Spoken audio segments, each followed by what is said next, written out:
तो आइए दोस्तों, आज जो है हम जल मंडल के बारे में पढ़ेंगे कि जल मंडल क्या होता है। तो जल मंडल का डेफिनेशन लिखे हैं, पृथ्वी पर उपस्थित संपूर्ण जल को जल मंडल कहते हैं। इसके कहने का अर्थ हुआ कि पृथ्वी पर जितना जल है उस सारे को जल मंडल कहते हैं। जल मंडल जल जो है पृथ्वी पर कई रूप में पाया जाता है। वह तो महासागर के रूप में होगा या जमीन के अंदर यानी कि भूमिगत नदी सब में पाया जाता है, झील में पाया जाता है, उसके बाद तालाब में, वायुमंडल में, जलवाष्प के रूप में यानी कि पानी का भाप में। ये सब जो है एक जल मंडल के अंतर्गत ही आता है।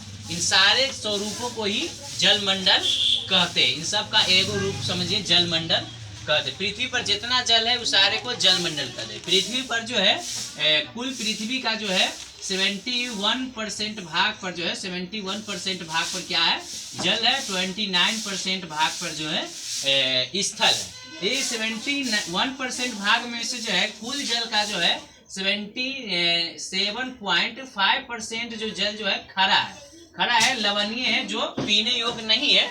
और इसमें जो है 2.5% जो जल है जो शुद्ध जल है यानी कि मीठा जल है जो पीने योग्य है। इसमें का जो है ज्यादातर हिस्सा शुद्ध जल का, ये हिस्सा महासागरों में ही पाया जाता है। और ये जो लवणीय जल है खरा, ये पीने योग्य नहीं है। ये जल जो है पीने योग्य है 2.5% जल। ये लगभग इसको कभी कभी लोग 97% भी कह देता है, इसको 3% अनुमानित मान है, तकरीबन में मान।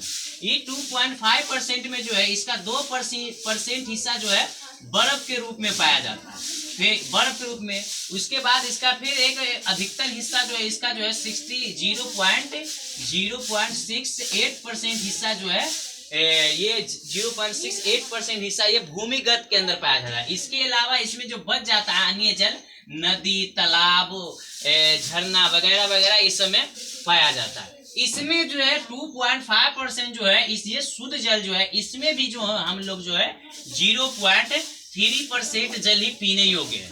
ठीक है, बंद।